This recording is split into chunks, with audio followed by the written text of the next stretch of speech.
Dios te bendiga, hermano. Mi nombre es Lina Ocampo y somos del Centro Familiar Cristiano Lomas del Paraíso. Pertenezco al Departamento de Educación Cristiana. Y el día de hoy, como ya lo dijo mi esposo, vamos a estar estudiando el capítulo 12 del libro de Apocalipsis. Y se titula, de acuerdo a la Biblia, La mujer y el dragón. Y este capítulo nos lleva a entender un poco de cómo va a estar sucediendo estos acontecimientos en la nación de Israel. Y fíjate bien que quiero llevarte en contexto. Primeramente se habló acerca de la humanidad, después interviene en la situación de Israel.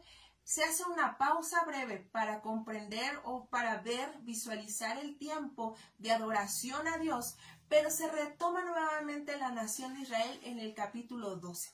Si no has llevado los demás estudios, te invitamos a que hagas uso de los recursos que hay a través de nuestra página de Facebook, Centro Familiar Cristiano Lomas del Paraíso, o bien a través de los estudios de YouTube que también están en el canal de Centro Familiar Cristiano Lomas del Paraíso.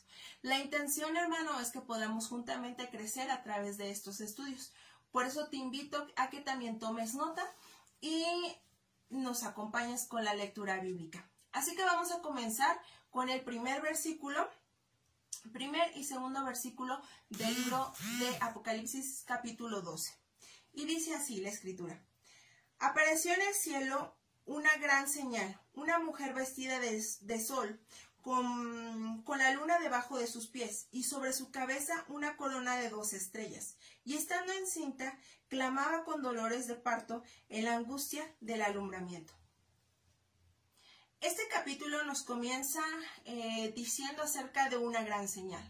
Y precisamente esta gran señal posee un gran significado espiritual. Quiero decirte que en esta ocasión es la primera vez de este libro que se menciona la palabra señal.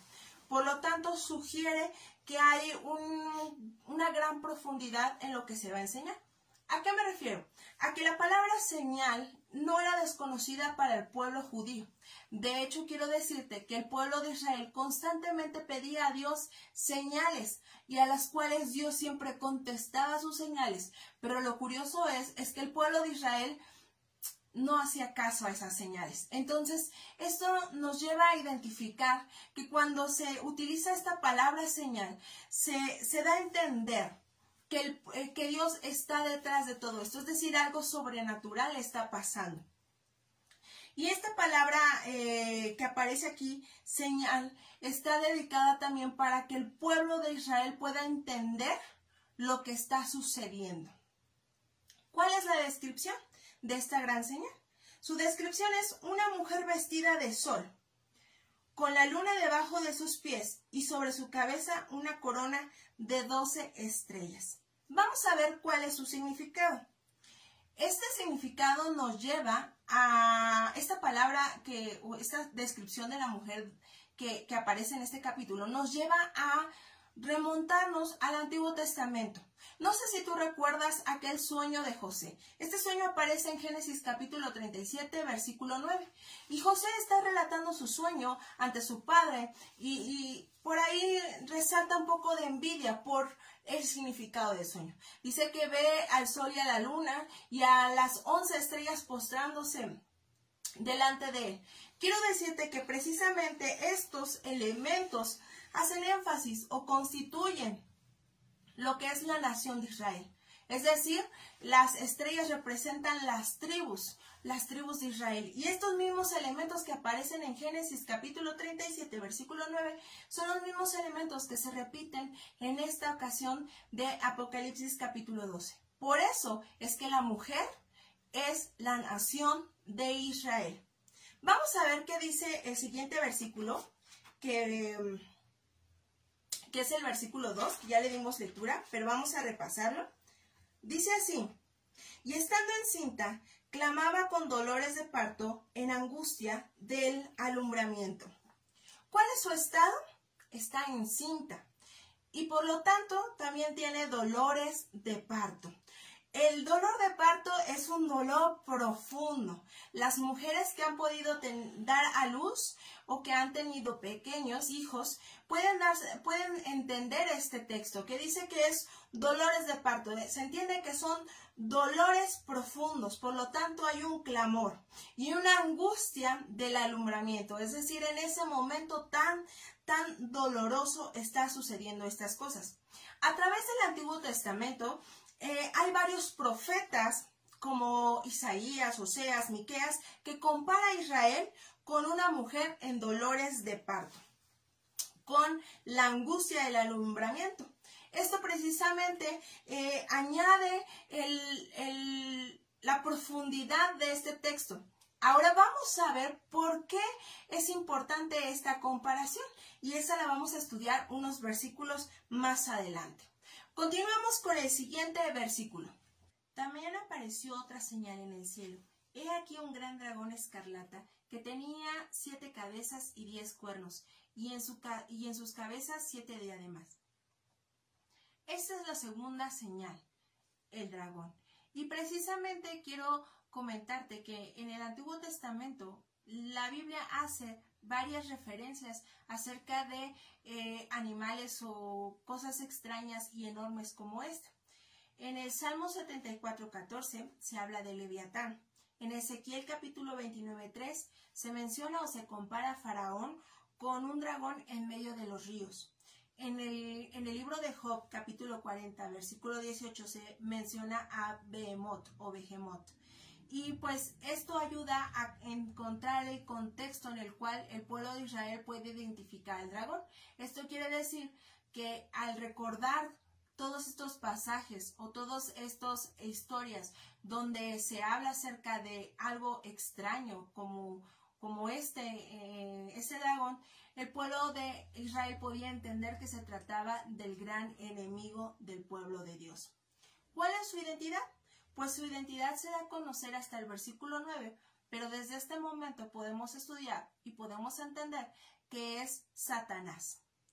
¿Cuál es su descripción? Bueno, se describe como grande, el más grande. Y eso es interesante porque Satanás siempre ha sido el más grande enemigo de la nación de Israel. Y lo que él hace, nunca lo hace en escala pequeña. Siempre es el opositor más grande de los planes de Dios. Y siempre trata de manifestar pues sus obstáculos para evitar que Dios sea glorificado en la tierra a través de la nación de Israel. Y nos menciona que precisamente es un dragón. Esto quiere decir que es un monstruo desfigurado y nos habla que es una distorsión de la creación. Entonces, este gran dragón es descrito de esta manera. Pero también nos habla acerca de qué color es. Es color escarlata. Y esta palabra significa o simboliza el rojo fuego. También el color de la sangre. Este color sugiere precisamente el hecho de que el diablo siempre ha sido un homicida desde el principio, desde los primeros tiempos.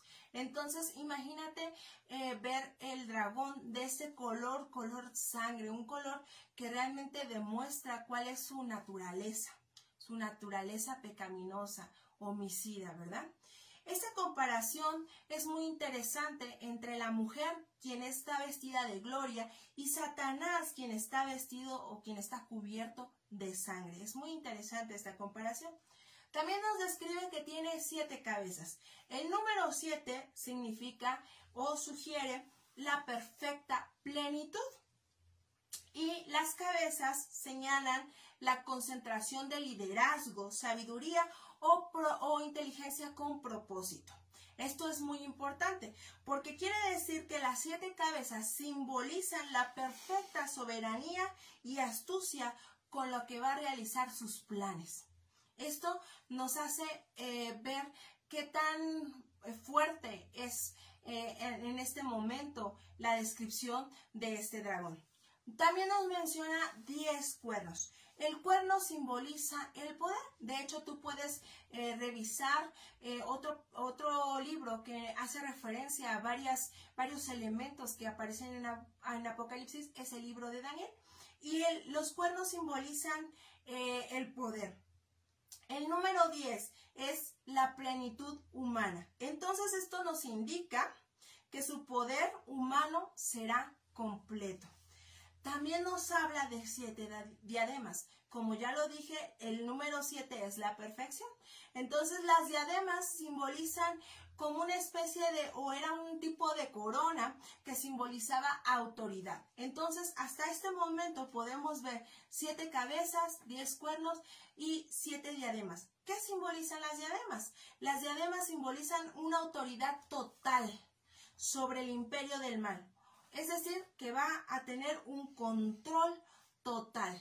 Esta es la descripción del gran dragón, que es nuestra segunda señal. Vamos a ver cuál es su influencia. Y esto está en el siguiente versículo. Y su cola arrastraba la tercera parte de las estrellas del cielo, y las arrojó sobre la tierra. Y el dragón se paró frente a la mujer que estaba para dar a luz, a fin de devorar a su hijo tan pronto como naciese. Fíjate bien que en este pasaje nos habla de su influencia. Dice que la tercera parte de las estrellas del cielo fueron arrastradas por su cola. Y esto nos habla o nos da a entender precisamente, hace referencia a los ángeles que cayeron con él. De alguna manera cuando Satanás cae, se arrastra, ¿verdad?, a diferentes ángeles. Nos habla también de su influencia y aún sobre sus seguidores en estos tiempos. Los dos verbos utilizados aquí en este punto nos habla de arrastrar y arrojar. Arrastrar quiere decir barrer y arrojar quiere decir lanzar. Tiró con fuerza. Ambos verbos nos hablan del rudo trato que tiene Satanás contra sus seguidores. ¿Cuál es su propósito? Bueno, para esto hay que mirar que su objetivo es la tierra. Sobre la tierra. Su objetivo siempre ha sido la tierra, porque la tierra es el lugar glorioso para el reinado del Mesías en su segunda venida. Su obra focal siempre se va a dar a conocer en este pasaje, porque dice aquí que se paró frente a la mujer. Este verbo se paró significa que tomó posición. Satanás se sitúa continuamente de alguna manera en posición de ataque para obstaculizar los planes de Dios y siempre se opuso ante la nación de Israel precisamente para que los planes gloriosos de Dios a través de la nación de Israel no se llevaran a cabo. ¿Cuál era su fin? Pues al final podemos ver que su fin es devorar a su hijo, tan pronto como naciese. Esto es impresionante. La Biblia nos da detalles muy interesantes. El propósito de pararse en posición de ataque es devorar aquí al niño tan pronto como éste naciera. Expresa precisamente el odio, el enojo que tiene Satanás al querer destruir al pueblo de Israel, porque a través de él vino Cristo y la salvación al mundo. Entonces constantemente Satanás está tratando de destruir. Y a lo largo de la historia, precisamente la Biblia nos habla y la historia mundial nos habla acerca de personajes que han intentado destruir constantemente los planes maravillosos de Dios. Quiero comenzar, por ejemplo, citando el asesinato de Abel, los intentos del faraón por destruir y matar a los israelitas, Amán intentando matar a los judíos, Herodes decretando matar a los niños, incluso personajes históricos como Hitler, que intentó destruir a la nación de Israel. Incluso puedo decirte que hoy en día se tiene una palabra para hablar del odio y rencor que se le tiene a la nación judía. Esto es algo muy interesante porque esto no se describe para ningún otro pueblo más que para la nación de Israel. Hay una lucha constante entre entre Satanás, ¿verdad? Y los planes divinos. Y siempre, siempre es orquestada con gran violencia y con gran arrebato para destruir a los judíos. Y recordemos que estamos hablando de una nación y estamos hablando de los planes gloriosos que Dios tiene sobre esta nación. Vamos a ver qué dice el siguiente versículo. Y ella dio a luz un hijo varón que regirá con vara de hierro a todas las naciones, y su hijo fue arrebatado para Dios y para su trono. En este versículo podemos ver que ahora está hablando del hijo varón, que es el rey Mesías, soberano de las naciones. Hay algo muy interesante que hay que mencionar en este pasaje, en este versículo, que habla acerca de su nacimiento. El plan satánico queda frustrado precisamente en primer lugar porque el nacimiento del hijo varón se es llevado a cabo, y en segundo lugar porque este hijo es arrebatado para Dios. ¿Cuál es el cometido de este hijo varón? Bueno, regirá con vara de hierro a todas las naciones. Esto nos remonta a un salmo muy conocido, el Salmo capítulo 2, versículo del 8 al 9, donde dice: Pídeme y te daré por herencia las naciones, y como posesión tuya los confines de la tierra. Los quebrantarás con vara de hierro, como vasija de alfarero los desmenuzarás. El verbo gobernar corresponde precisamente al verbo quebrantar, que está ubicado en el Salmo capítulo 2, versículo 9. Así que esta referencia tiene que ver también con la segunda venida de Cristo. Esto es muy interesante porque en este pasaje se puede ver cuál es el propósito de este hijo. Dice que regirá con una vara de hierro. Y este material, el hierro, como ya lo hemos visto anteriormente, simboliza dureza, simboliza poder, ¿verdad? Y es aquella que no se puede quebrantar, es aquella que no se puede doblegar, ¿verdad? Entonces, podemos darnos cuenta con qué autoridad, con qué dominio será el gobierno, el regimiento de este varón. Y dice, el próximo acontecimiento es también profético porque nos habla acerca de la segunda venida del Mesías, en este caso de su autoridad, del gobierno que va a regir en la tierra. Es por esto que en este versículo podemos ver cómo se puede ver algo del pasado, pero también algo que nos lleva al futuro.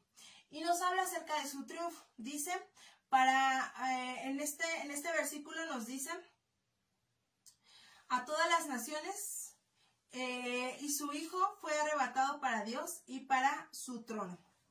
Para demostrar, en este caso, que fue arrebatado, no quiere decir que fue escondido o que para que no fuera derrotado, sino más bien demuestra precisamente la derrota del dragón y su incapacidad de estorbar los planes perfectos de Dios. Esto es algo muy interesante porque esto demuestra el cumplimiento del propósito eterno de Dios.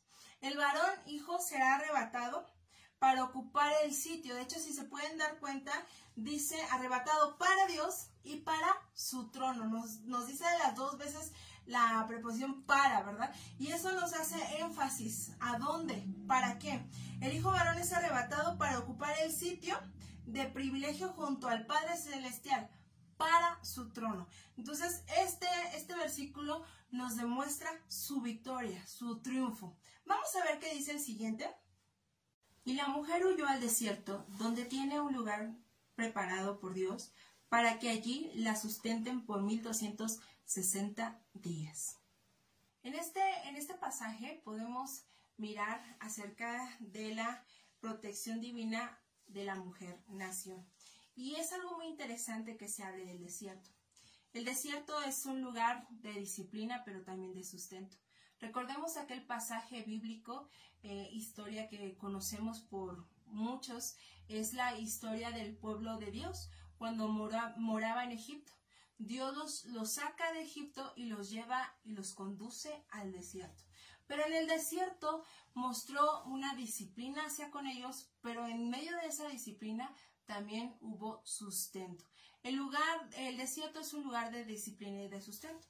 También es un lugar El desierto además es un escenario de arrepentimiento, es un lugar donde muestra el arrepentimiento. Recordemos a Juan el Bautista haciendo el llamado ahí precisamente al arrepentimiento. Así que el desierto tiene un simbolismo muy importante para la nación de Israel. En este lugar podemos ver cómo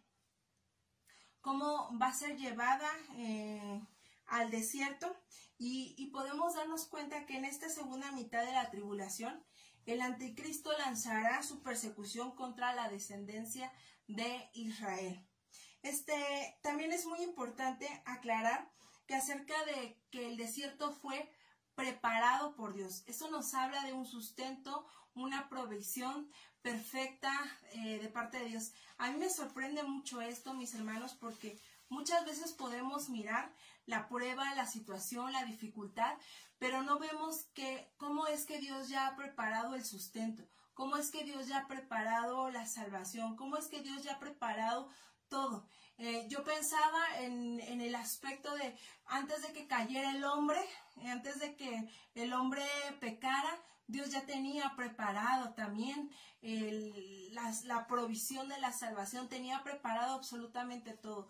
Y aquí podemos mirar cómo es que Dios tenía este lugar preparado para el cual esta mujer iba a llegar. Y aquí podemos notar que la protección solamente es sobrenatural, es de parte de Dios. El tiempo es muy importante. La Biblia nos dice específicamente 1260 días. 1260 días equivale a 42 meses y equivale también a 3 años y medio. Ese sería el tiempo de sustento y Dios utilizaría precisamente incluso podríamos pensar que recursos humanos para sustentar al pueblo durante todo ese tiempo. Esto nos marca la última mitad de tiempo de la última semana de Daniel, ¿verdad? Esto encaja perfectamente en los tiempos de la tribulación. Este tiempo corresponde también al reinado de terror del anticristo, ¿verdad? Es un reinado donde va a levantarse la persecución, pero ante todo eso Dios va a traer la provisión y el sustento para el pueblo, para la nación de Israel. Vamos a ver ahora el siguiente versículo. Después hubo una gran batalla en el cielo. Miguel y sus ángeles luchaban contra el dragón, y luchaba el dragón y sus ángeles. Pero no prevalecieron, ni se halló ya lugar para ellos en el cielo. Es muy interesante este versículo, estos dos versículos, porque nos habla de una gran batalla cósmica. Y yo me ponía a pensar en cuántas ocasiones hemos visto en la pantalla, en el cine, en la televisión, batallas navales o incluso espaciales. Y eso no va a ser nada comparado con lo que se va a ver durante ese tiempo. Es algo impresionante. Precisamente el lugar va a ser el cielo. Y esto nos habla y nos deja ver también acerca de que es el territorio espiritual, ¿verdad? Es el territorio que siempre se ha manifestado espiritualmente. Los participantes, pues son los seres angelicales. En este caso podemos ver a Miguel y a sus ángeles, al dragón y sus ángeles. Miguel es presentado en la Biblia o es designado en la Biblia como arcángel. De hecho, también en Daniel es presentado como uno de los principales príncipes. Y el arcángel Miguel es como considerado parte de la nación de Israel, ¿no? Como defensor, como alguien que está ahí al tanto de sus necesidades. Y a él lo acompaña todo un ejército angelical. Es impresionante porque un ejército no vas a la batalla con un ejército de 100 hombres. No vas a la batalla con un ejército de 500 hombres. Imagínate cómo va la batalla cuando se habla acerca de la autoridad, del dominio, del poder que tenía el dragón. Imagínate cómo mandaría a la batalla el arcángel Miguel. No va con unos cuantos, sino va con todo un ejército angelical. Y esta batalla no ocurrió en los tiempos de Juan, ni tampoco se está hablando de los tiempos de la crucifixión, ni tampoco de la caída de Satanás, sino es de los tiempos finales. Esto es muy importante aclararlo porque podemos mirar algunos acontecimientos pasados, pero en este punto nos está hablando de un acontecimiento futuro, algo nunca antes visto. Y nos dice que el dragón será expulsado del cielo y no tendrá nunca más acceso.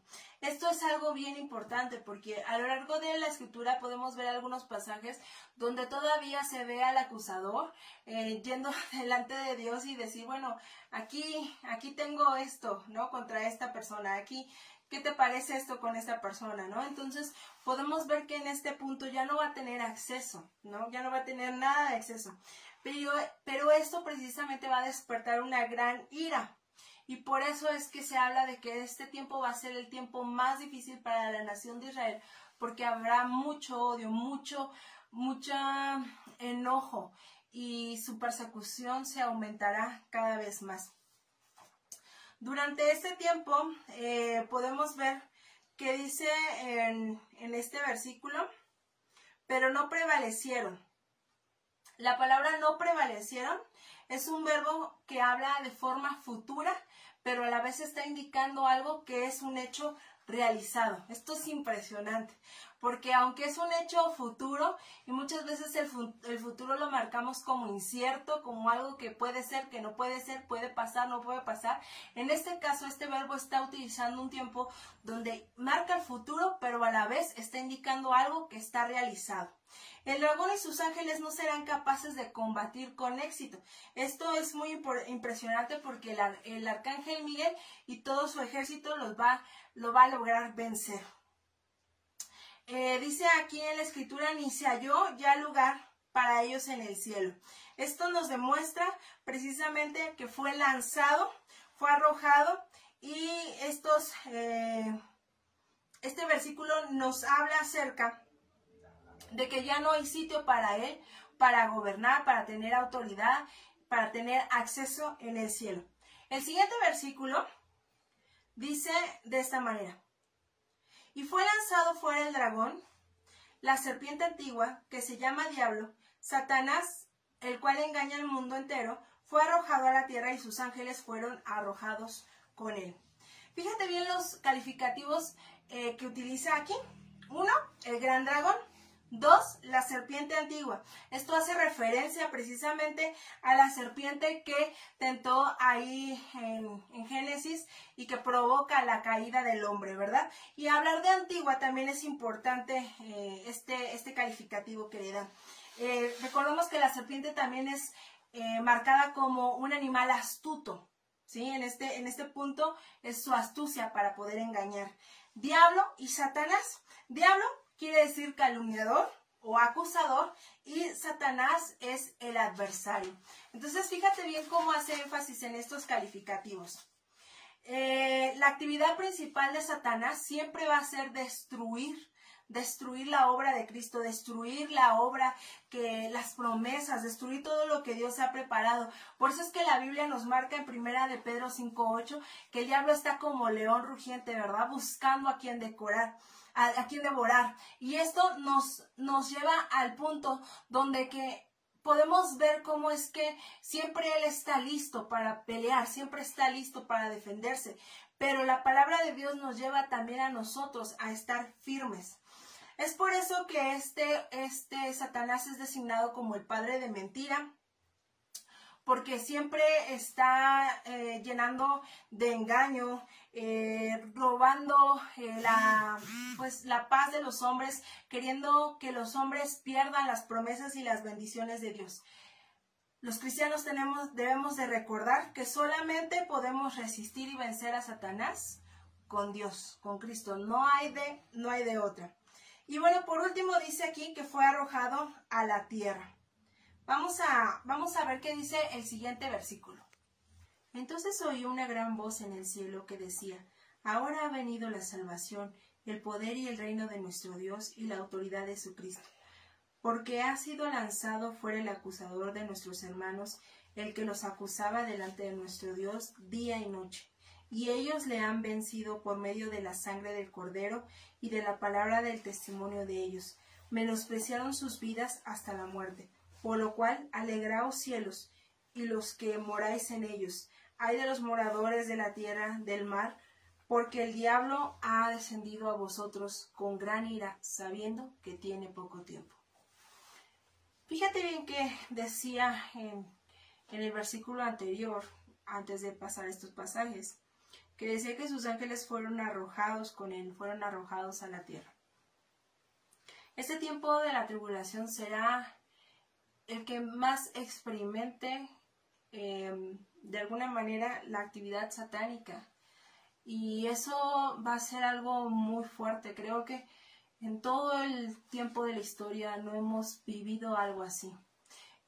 Como testimonio personal, quiero decirte que estando en países musulmanes se puede sentir el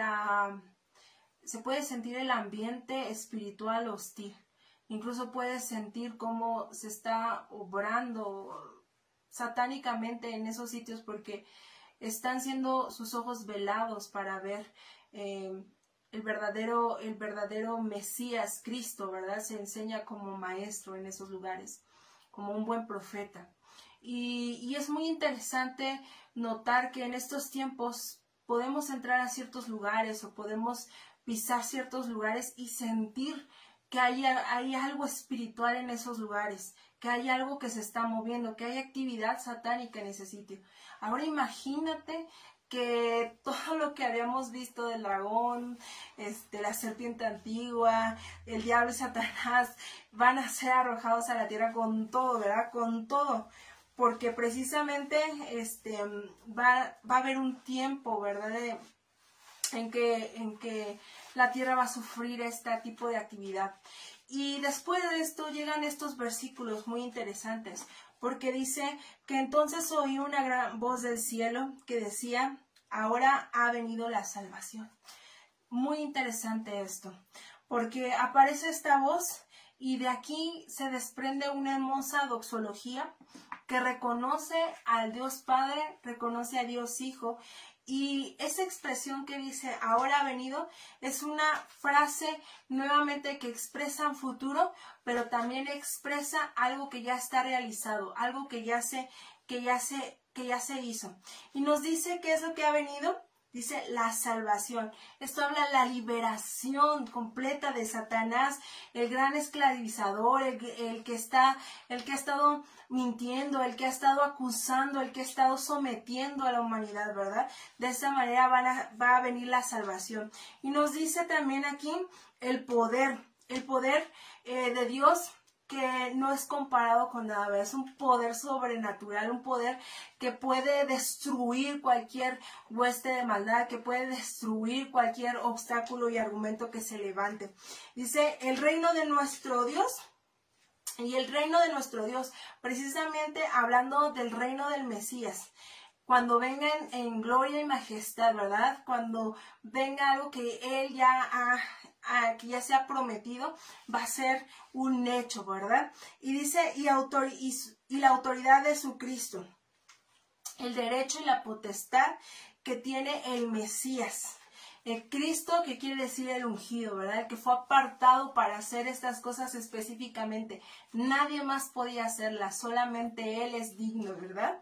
Y nos dice en este mismo versículo, porque ha sido lanzado fuera el acusador de nuestros hermanos, el que los acusaba delante de nuestro Dios día y noche. Nuevamente se ve la característica de Satanás de estar acusando delante de Dios, y precisamente es muy importante recordar que ya no iba a tener lugar en el cielo, ya no iba a poder presentarse y decir, hey, esta persona hizo esto, esta persona hizo aquello, sino ahora esto iba a ser terminado. Por eso viene a ver, se ve la liberación, se ve la salvación.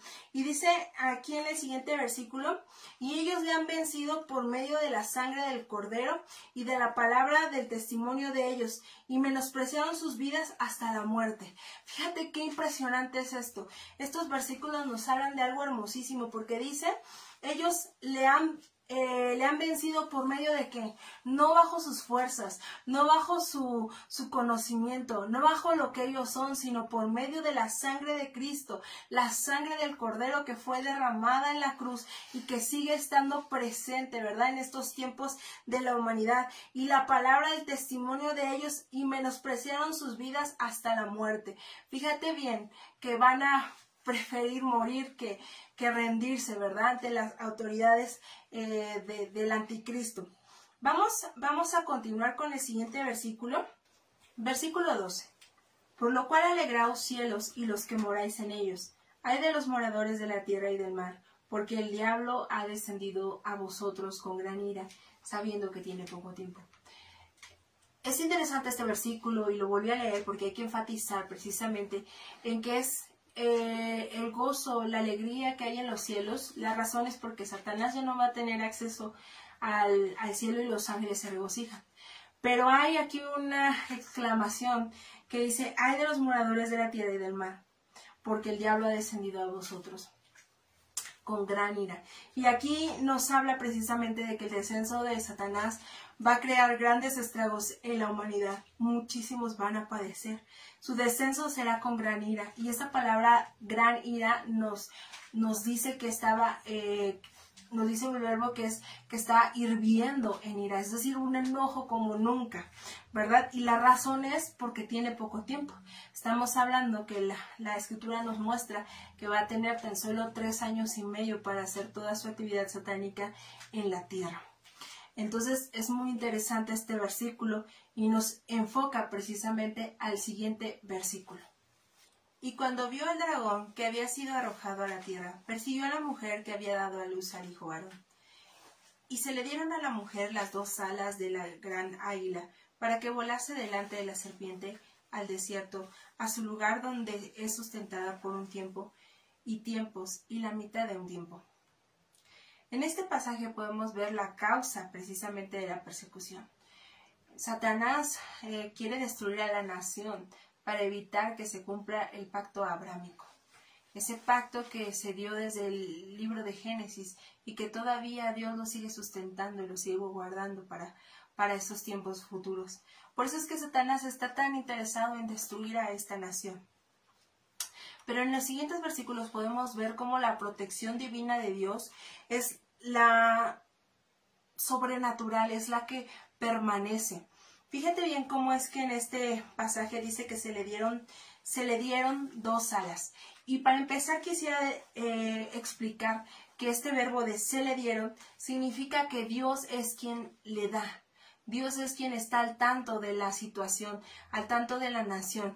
Yo puedo ver aquí estos versículos, la misericordia y el amor de Dios hacia una nación que Él ha llamado, Él ha escogido, pero que esta nación se rehusó a creerle, se rehusó a entender su propósito, que incluso lo llevaron a la cruz, que ni siquiera creyeron en la resurrección y que aún en estos tiempos quizás muchos de ellos van a ser arrastrados con diferentes engaños, porque el primero de los tiempos, del tiempo de la tribulación, de la última semana de Daniel, podemos ver que habrá muchos que serán engañados con el anticristo, con el falso profeta, y que serán a lo mejor arrastrados. Pero aquí vemos a un Dios soberano, a un Dios misericordioso, a un Dios de amor que le sigue dando protección a la nación de su corazón. Y precisamente dice que le da 2 alas. Le da 2 alas como de la gran águila. Este animal es muy interesante porque se le conoce por sus características de su gran visión, y también es conocida como la reina de las aves, es decir, es una ave majestuosa. Pero lo más interesante de esta ave es que esta puede volar mucho más alto, por encima de cualquier otra ave. De hecho, ninguna otra ave la iguala en su vuelo. Entonces, es muy interesante que se hable de este animal, de estas 2 alas de águila. Quiere decir que la va a proteger a la nación de una manera sobrenatural, que no habrá nada que la pueda alcanzar. Y es muy importante esto porque su vuelo será como ninguno otro. para que Dios sea glorificado, para que no digan fue por mis esfuerzos, fue por mis fuerzas, fue por lo que soy, sino por algo sobrenatural. Y podemos ver esta protección llena de bendición. Y nos dice en este último versículo, dice, para que la va a llevar al desierto donde es sustentada por un tiempo y tiempos y la mitad de un tiempo. Esto nuevamente nos recuerda los 3 años y medio que restan precisamente de este tiempo de la tribulación de la última semana de Daniel. Y en el siguiente versículo 15, y la serpiente arrojó de su boca tras la mujer agua como un río, para que fuese arrastrada por el río. Pero la tierra ayudó a la mujer, pues la tierra abrió su boca y tragó el río que el dragón había echado de su boca. Es interesante estos versículos porque al ver Satanás que no podía conseguir su propósito de destruir a la mujer, arroja precisamente un río y nos deja ver también la capacidad, la fuerza, la autoridad, el poder que tiene Satanás, pero nos deja ver también el poder sobrenatural, supremo, que está por encima de cualquier actividad maligna, de cualquier poder satánico, está el poder de Dios, que sobrepasa, ¿verdad? Sobrepasa. Y es muy interesante ver esto, porque al ver Satanás que la nación escapa de su alcance, arroja, ¿verdad?, un río.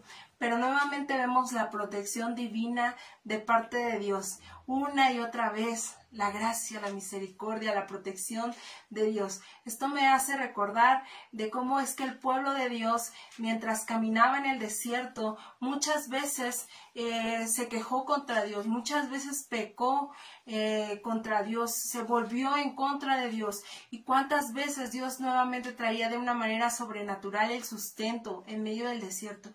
Cuántas veces la nación de Israel, en medio del exilio, seguía sin aprender pues de alguna manera la lección, y nuevamente Dios traía un tiempo de aliento, un tiempo de reposo a sus vidas. Es muy interesante ver cómo la gracia de Dios nos sustenta, cómo es que la gracia de Dios sustenta a esta gran nación.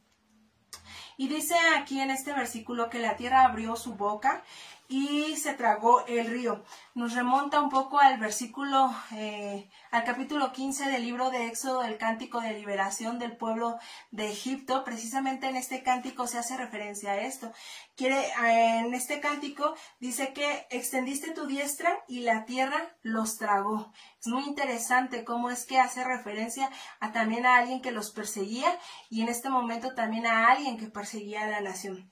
Satanás no es contrincante para nada para el poder de Dios. Vamos a ver el siguiente versículo, versículo 17. Entonces el dragón se llenó de ira contra la mujer y se fue a hacer guerra contra el resto de la descendencia de ella, los que guardan los mandamientos de Dios y tienen el testimonio de Jesucristo. Es muy interesante cómo culmina este pasaje, este capítulo, porque nos habla acerca del fracaso de Satanás, que no puede contra la mujer y se va precisamente a hacer guerra contra la descendencia de ella. Es interesante ver esto porque los descendientes pueden ser los israelitas que durante el tiempo de la tribulación están esparcidos sobre la faz de la tierra, están en diferentes partes, ellos anunciando el evangelio, llevando las almas a que conozcan y reconozcan al Mesías. Están guardando estos sus mandamientos y tienen testimonio de Cristo. Precisamente esto equivale a algunas de las características que se mencionan de los 144,000. Es muy interesante ver esto porque podemos ver que Satanás va a querer destruir todo aquello que proclame el nombre de Dios, todo aquello que le recuerde precisamente cuál es su futuro, que le recuerde lo que vimos en la Escritura, que está hablando de un tiempo futuro, pero que ya está hecho como un un acto realidad. Así es como termina este pasaje, este capítulo 12 del libro de Apocalipsis.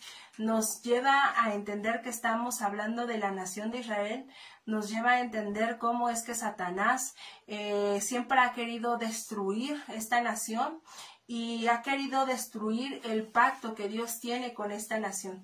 Pero también podemos ver la victoria que Dios siempre ha tenido sobre de él, tanto en la cruz como Jesucristo cuando murió y resucitó, como en estos tiempos que podemos ver, que podemos entender que aunque Satanás tiene ahorita un dominio, que se le ha permitido algo, estamos esperando el reino glorioso del Mesías. Y como iglesia, ya recordemos, de acuerdo a los hechos, la iglesia va a estar en el cielo, pero la nación de Israel va a estar padeciendo en estos tiempos. Así que es muy interesante poder recibir lo que dice la Escritura acerca de la nación. Y yo me quedo con la parte que podemos aprender en este pasaje, y es que la gracia de Dios siempre está presente. La gracia de Dios siempre nos da una nueva oportunidad. Su protección siempre está ahí presente. Satanás no entendía la gracia inmerecida. Satanás no entendía por qué Dios siempre está restaurando, salvando, protegiendo a la nación de Israel, y posiblemente nunca lo entenderá, porque él nunca ha experimentado la gracia de Dios. Pero nosotros tenemos la oportunidad de experimentar esa gracia. Así que yo te invito a que reflexiones de este pasaje, que aunque esté enfocado a la nación de Israel, también mires que la gracia, su amor, es también pues de alguna manera nos pertenece a nosotros, nos alcanza a nosotros y está disponible para que tú y yo creamos en él.